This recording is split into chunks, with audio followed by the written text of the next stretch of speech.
The pairing of Kirk JEROME, Ezekiel Cousins, and Justin freaking Jefferson has low-key been one of the best battery combinations in the National Football League over the last 3 years, even though they're insanely different as well as a huge age gap. But you know, it doesn't matter as long as on the field they have great chemistry, and they certainly do have that. Kirk Cousins has a strong arm, delivers one of the best deep balls in the game, accurate, catchable football, and Justin Jefferson has certainly benefited from that, as Jefferson has broke all of the records in the first 3 years of his career, has done phenomenal work, has put himself in position to be the highest paid receiver in NFL history, perhaps the highest paid non-quarterback in NFL history, and he is already wide receiver 1, and as we pointed out a bunch, he's not throwing the ball to himself. And now, we're not suggesting that there's any tension between Kirk and JJ. Jefferson has actually went to bat for Kirk several times when Kirk has been attacked by the media at times. So there ain't nothing there. But it's always funny. It's always funny. We always talk about the national media hate on Kirk Cousins and Jefferson. I'm sure that this was just an omission, just an unforced error, but it's funny, man. So Daniel Lacalle was he's a NFL reporter down in Brazil. JJ visited Brazil recently, and he was down there, did a little interview, and was asked about his top 5 quarterbacks in the NFL. And I think this flew under the radar because I think Vikings fans Portuguese needs a little bit of work. But he was asked his top 5 quarterbacks in the NFL. Now, up at top, respect. Patrick Mahomes at 1. Obviously, that is the correct answer. He is potentially going to be the GOAT of this generation. Already has a couple Super Bowl rings, breaking records, doing all those things, and he has a lot of great football ahead of him. So no disrespect there. Number two, we went with Rodgers, which, so A, know your audience. Now, hold on. So first off, Jefferson is traveling the world. He's having fun, and I'm sure that he just got caught up in the moment. Although, yeah, he forgot that badge that's on his chest.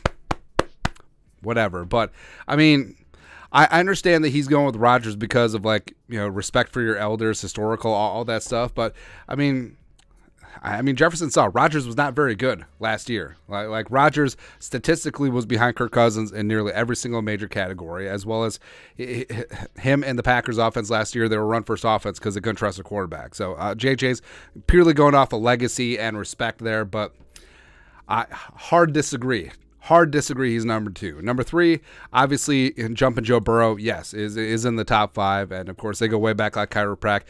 Jumpin' Joe Burrow was JJ's quarterback for the 2019 LSU undefeated Tigers. So they're, fully understand. Joey B's his boy, and rightfully so. And Burrow is a top 5 quarterback. Then, getting to Jalen Hurts. So Jalen Hurts, I think, is rising. I think he had a very ascending season last year. Eagles got to the Super Bowl, but couldn't end up getting it done against Mahomes and the Chiefs. But it is what it is. I love Jalen Hurts. I think that he's a fantastic leader.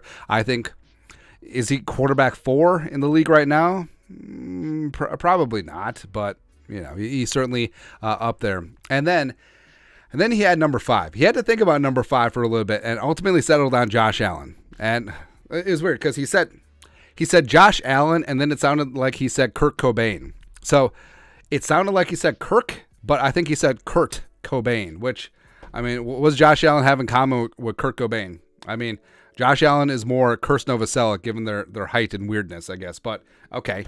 But, yeah, Josh Allen in the top 5, I guess. I think that a lot of people would see it that way. I would understand if Justin Herbert was in that mix. Sure. Yes. And I get, like, if you did an objective top 5 quarterbacks, Josh Allen would be there, yes. Jalen Hurts would probably be in that mix, yes.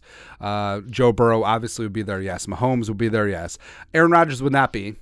So that's the legacy selection there. But, I mean, JJ's got to go full-on homer. I mean, JJ's got to go, that's my quarterback. That's my guy in this spot. And also, hey, why'd he pick Josh Allen? Like, didn't he remember what he did to the Bills and Josh Allen? But no big deal. No big deal there. But, again, I don't read anything into this.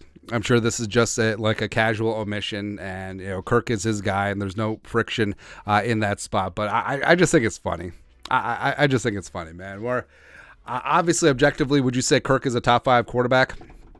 Probably not. I'd probably put Kirk at 6, 7, 8, somewhere in there, depending on the day. But I mean, JJ has to play the homer card. Like, he could have led off with well, Kirk is obviously my guy, so he's number one, so I'm not even going to include him into the list and then do the actual list. One of those things, but no, I just chalk it up.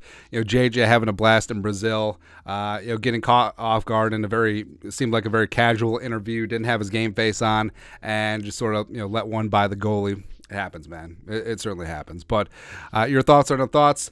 Justin Jefferson does not list Kirk Cousins as his top 5 quarterback list. Let us know your thoughts and our thoughts in the comment section below. Subscribe for daily Vikings takes. Want to support the work? Put a little something in the Venmo. But till next time, Skol, production value.